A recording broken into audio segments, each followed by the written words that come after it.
ይቅርታ ስሜልሽ አድክሽና እናትሽን ለመገላመጥ በቃሽ አይደል?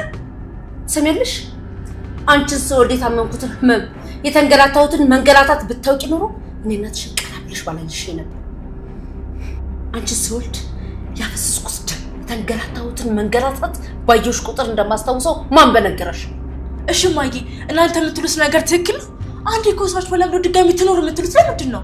አባትሽ አለ በቃ የዚህ ቤት አዘሽ አባትሽ አባወራ ያዘዘው ያልሆነለት ቤት ደግሞ የጋለሞታ ቤት። እሺ በቃ ማዬ ችግር የለውም ምንም ችግር የለውም። ይቅርታ እኔ እናትሽንም ሆነ አባትሽን ቀና ብያ ያለው ብትይ አንገትሽን ቆልምሜ ቤት ጠባቂ ነው ማረግሽ። እሺ አንቺን ወልጄ እዚህ ለማድረስ የተንገላታሁት ነገርሽ አይገባሽም። ለነገሩ ስትወልጅ ነው የሚገባሽ። እንዴት ይገባሽ? ትሰሚያለሽ? ያኔ እኔ ዛሬ ገላመጥሽባትን ቀን እያስታወስሽ ትጸጸሻለሽ። ሁለተኛ ቀና ብያ ይሻሉትኝና እኔ ማርታ ይደል ገባሽ? እሺ ማዬ ይቅርታ አልኩሽ። በቃ ይቅርታ። ዳሩ ላይገባሽ ምን አስለፈለፈ? ሰላም ጤና ይስጥልኝ ውዴ ቻናሌ ቤተሰቦች እንዴት ናችሁልኝ? እንኳን ወደ ሰብለ ዩቲዩብ በሰላም መጣችሁ። ዳጣ ድራማ ክፍል 45 በክፍል 44 ላይ እንግዲህ አብጌል ናታንና ዳጣ ሲሳሳሙ አይቻቸዋለሁ ብላ በስልኳ ቀርጻ የነበረውን ነገር ሁሉ እነሱ ግን ስልኳን እንግዲህ ፎርማት አድርገውታል።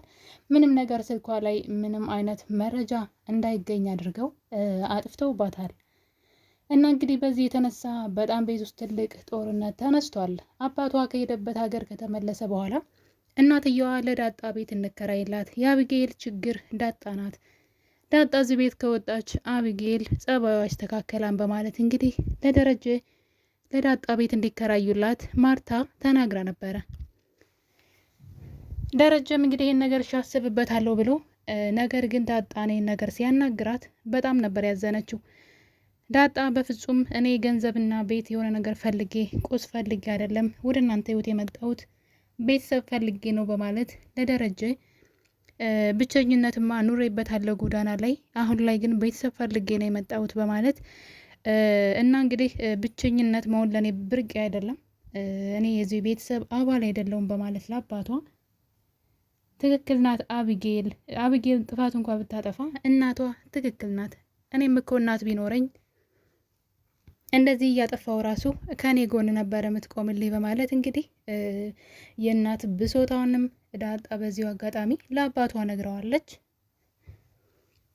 እና እንግዲህ አብጌልም ቤት ሊወጡልኝ ነው ብላ ሰላምም ከዚህ ቤት ትውጣ በማለት ያው የአብጌል ጸባይ በፊትም እንደዛው ነው። ነገር ግን ዳጣ እዛ ቤት ከመጣች በኋላ ደግሞ የባሰ ጸባይዋ ተቀይሯል። እሱም ደግሞ እንግዲህ መንስኤው ቅናት ነው። ናታንን ብዙም ቦታ የማሰጠው ልጅ እንዲሁ ተወደዋለች፣ ግን በፍጹም ቦታ ሰጥተው አታውቅም ነበረ። ዳጣ እዛ ቤት መታ እንደሷ እንኳን ሳትሆን ተፈላጊውና ስላየቻት በሁሉም ሰው የምትወደዱና ስላየቻት እሷ ደግሞ የበታችነት ስሜት ይሰማት ጀመረ። እንግዲህ ለዛ ነው ከዳጣ ጋር በእርግጥ ከዳጣ ጋር ብቻ አይደለም ልጅቷ ችግሯ ከሁሉም ሰው ጋር ነው፣ ከናታን በስተቀረ ከሁሉም ሰው ጋር በተለይ ከሰላም ጋራ ሰላም ካረገዘች ጊዜ ጀምሮ እንግዲህ ጣምዳ ይዛታለች። በነገራችን ላይ የሰላምን እርግዝና ራሱ እሷ ናት ያስተዋለችው። እዛ ቤት በጣም አደገኛ ልጅ ናት። እንግዲህ አሁን ላይ በጣም ከባድ ነገር አድርጋለች። እሱም እንግዲህ የአባቷ መኪና ውስጥ ካሜራ ገጥማለች ወይም ደግሞ የድምፅ መቅጃ አስቀምጣለች። አብጌል ያላደረገችው ነገር የለም።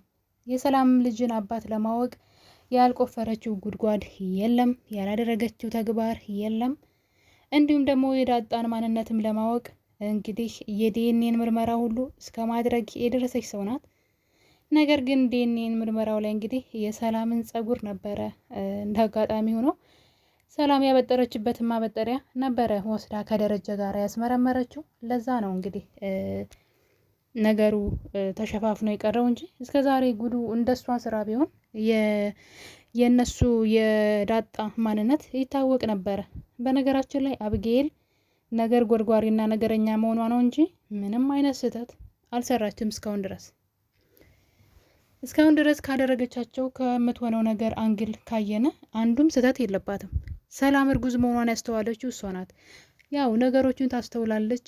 ምን እያንዳንዱን ነገር ትኩረት ሰጥታ ስለምትከታተል ነውና እንግዲህ ሰላም እርጉዙን ያን ሁሉ ጊዜ ያ ቤተሰብ አያውቅም። ያወቀችው ግን አብጌል ነች። የሰላምን እርግዝና ራሱ ይፋ ያደረገችው እሷ ነች። እና እንግዲህ እርግዝናው ይፋ ከሆነ ጊዜ ጀምሮ አባቱ ካልታወቀ ብላ ያዙ ልቀቁኝ ብላ ነበረ። ብዙ ነገር አድርጋ ነበረ። ነገር ግን የእሱን አባት እንግዲህ አልናገርም ብላ ሰላምም ስራዋን ስለምታውቅ አባቱን አልናገርም ብላ የተለያዩ ሰዎች የልጅ አባት ናቸው ብላ ለማስተዋወቅ ሞክራ ነበር። ያው አልተሳካላትም።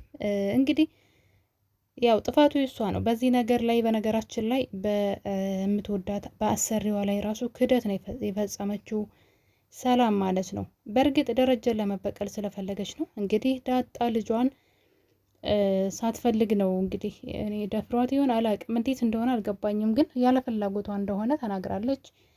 እና እንግዲህ ግን ልጅ ስታረግዝና ስትወልድ ልጇን ነጥቆ ጣለባት ሰውየው። የእሱ ትዳር የእሱ ቤተሰብ እንዳይበጠበጥ ልጅቷን ስህተት ናት ብሎ ያኔ በዛን ሰዓት ስህተቴ ነሽ ነው ያላት። እንግዲህ ዳጣን ማለት ነው።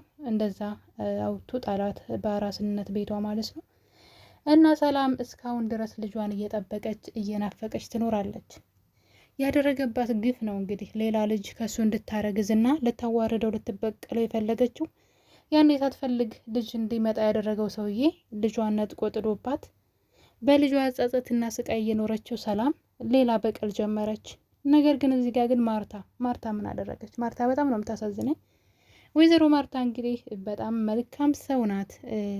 ትክክለኛ የትዳር ሴት፣ ትዳሯን አክባሪ፣ ባሏን አክባሪ፣ በጣም ስርዓት ያላት የተረጋጋች ትክክለኛ እናትም ሚስት የሆነች ሴት ናትና እዚህ ሴት ላይ እንግዲህ እንደዛ አይነት አስነዋሪ ነገር ሲደረግባት በጣም ነው ልቧ የሚሰበረው። ሰራተኛ ተብዬዋ እንግዲህ ሰላም ሰራተኛ ሁና ከሱ ያልተናነሰ ልጆች ለባሏ ወልዳለች። በጣም ከባድ ነው። አስቡ፣ የቤት ሰራተኛዋ ከባልየው ከአንድም ሁለት ልጅ ወልዳለች። ይሄ በጣም ከባድ ነው። ከዛ ሚስት ብቻ ነው መሆን ያልቻለችው እንጂ የማርታ የወለደቻቸው ልጆች ሁለት ልጆች ናቸው አይደለ? እንግዲህ ሰላምም እየወለደች ነው። ይሄኛው የተረገዘው ልጅም የደረጀ መሆኑ ነው እንግዲህ። እና በጣም ነው እኔ ገረመኝ። ማለት ልክ ነው ወይ ለማርታ ይሄ ይገባታል ወይ ብዬ ነው እኔ። ከሌላ ሰው ከውጭ ቢሆን እሺ፣ ቤት ውስጥ አብረው ከሚበሉ ከሚጠጡ ከሚከባበሩ ከቤተሰብ መሆኑ ግን በጣም ነው የሚያሳፍረው። ያው መጀመሪያ ጥፋተኛው ግን ደረጀ ነው። ደረጀ ሰላም ላይ ያደረገውን አስቀያሚ ተግባር እንግዲህ አስቡ። ከስህተቱ ደግሞ ስህተት ምን ሁለት ጊዜ ነው ስህተት ያደረገው። ሁለት ጊዜ ነው ሰላምን የጎዳት። ሳትፈልግ አብሯት ከተኛ በኋላ ካስረገዛት በኋላ ልጅ ስትወልድ ደግሞ ልጇን ነጥቆ ጎዳና መንገድ ላይ ጣለባት። አስቡት። እሱ የእሱ ትዳርና የእሱ መጥፎ ማንነት እንዳይጋለጥ ልጅቷን ስህተት ብሎ የራሱን ስህተት ልጇን እስከ መጣል የደረሰ ጨካኝ ሰው ነው ማለት ነው። ደረጀ ትዳር ውስጥ አሁን ስናየው እንደ አባት ኃላፊነቱን ሲወጣ እናየዋለን። ግን ሰላም ላይ ያደረገው ነገር ግን በማናችንም ህይወት ላይ ብናስበው እንዴት እንደሚያስጠላ። ሁለት ጊዜ ነው የገደላት። ሳትፈልግ አብሯት መተኛቱ ሳያንሰው ደግሞ ልጇን ደግሞ ነጥቆ መጣሉ። እስኪ ያስቡት። ልጅን ያክል ነገር ነጥቆ የእሱ ጉድና ነውር እንዳይጋለጥበት የጣለ ጨካኝ ሰው ነው ማለት ይቻላል ደረጀ። ዛሬ ስላለፈለትና ምናልባት ለየት ብሎ ነገሮችን ማስተካከል ስለሚችል የትላንትናውን ቁስል አያድንም። ዳጣ ቤተሰቦቿን ራሷ ፈልጋ ባትሄድ ኑሮ እንደ ተጣለች ቀርታለች። ይኸው 20 ምናምን አመቷን ጎዳና ላይ ነው የኖረችው። ምንም እኮ ያደረገላት ነገር የለም። በጣም ነው የበደላት ማለት ነው። በተለይ ሰላምን ልቧን ስብር አድርጎ ልጇን ነጥቆ ጥሎ ለዘመናት ልጇን እየጠበቀች ነው። 20 ምናምን አመት ሙሉ ልጇን ዳጣን እየጠበቀች ያለች ሰው ናት አሁን ድረስ። እንደውም ለማርታ አንድ ጥያቄ ጠይቃት ነበር። ልጅ ብትጠፋብሽ በአራስ ቤቷ እስከ መጨረሻው ትጠብቂያታለሽ እያለቻት ነበር። ማርታም ግራ በመጋባት ምን ነው እዚህ ቤት ከመምጣትሽ በፊት ልጅ ወልደሽ ነበር እንዴ ማለት እያለች ልጅ አይደለች አብራኬ ክፋይ እንዴት አልጠብቃት እያለች ሀሳብ እየሰጠቻት ነበር። አሁን ድረስ ልጇን ትናፍቃለች። አያችሁ ምን እንዳደረገ ይሄ ሰውዬ።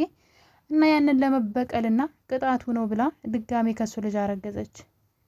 ነገር ግን እችኛዋም ልጇ ተገኝታላታለች ከብዙ ስቃይ በኋላም ቢሆን ማለት ነውና የደረጀ ጥፋት ይገባዋል። ነገር ግን ማርታስ እኔ እሷ ናት ያሳዘነችኝ። እና የኔ ውድ ቤተሰቦች እንግዲህ ሌላው ደግሞ ማርታ አሁን ላይ የአባቷን ስልክ ስጠኝና የዳጣን አባት የሲሳይን ስልክ ስጠኝ፣ ይችን ታክል ልጅ እስከዛሬ ለምን እንደማይጠይቃት ለምን እንደማይንከባከባት እጠይቀዋለሁ ራሴ ብለው ነበር። ደረጀን በመደንገጥ እንደዚህም አይሆንም ብሎ ከልክሏታል። በዛ ላይ ደግሞ ዳጣን እዚህ ቤት አትወጣም ብሎ እንግዲህ ነገሩ በጣም እንዳስጨነቀውና ማድረግ እንደማይችል ነግሯት ዳጣ እዛ ቤት አትወጣም። ይሄ ነገር እንግዲህ ለአቢጌል በጣም ከባድ መርዶ ነው።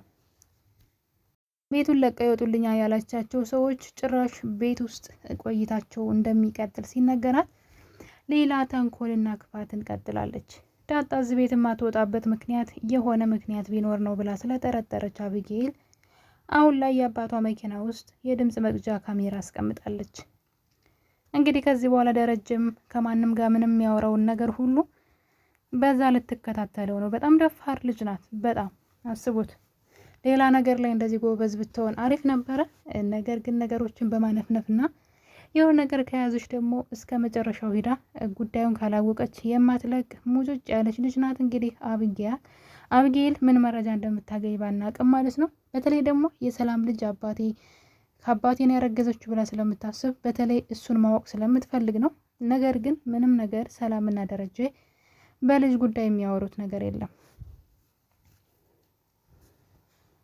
ሌላው ደግሞ ማርታ ናት። እንግዲህ ማርታ ከቤታቸው ፎቅ በረንዳ ላይ ብቅ ብላ ንፋስ እየተቀበለች እያለ ነበረ ድንገት ወደ ታች ወደ ግቢው ስትመለከት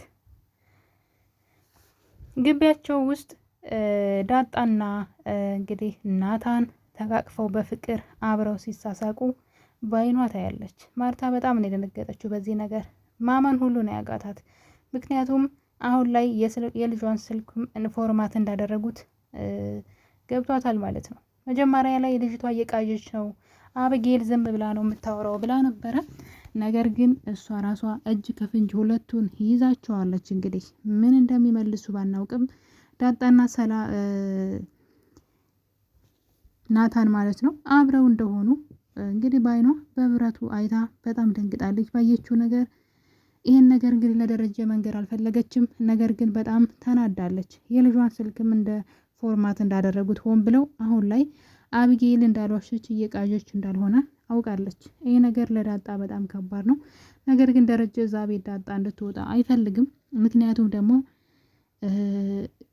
ብቸኝነት ብዙ ጊዜ ኖራበታለች። ከዚህ በኋላ ቤተሰብ ናት ብሎ ስላሰበ እሷም ደግሞ እኔ የዚህ ቤት አባልና ቤተሰብ ስላልሆንኩኝ እወጣለሁ፣ ብቸኝነት ብርቅ አይደለም ብለው ነበረ። በዛ የተነሳ እንግዲህ ውስጡ በጣም ስለተነካ ዳጣ እዚህ ቤት እንድትወጣ አላደርግም ብሏል።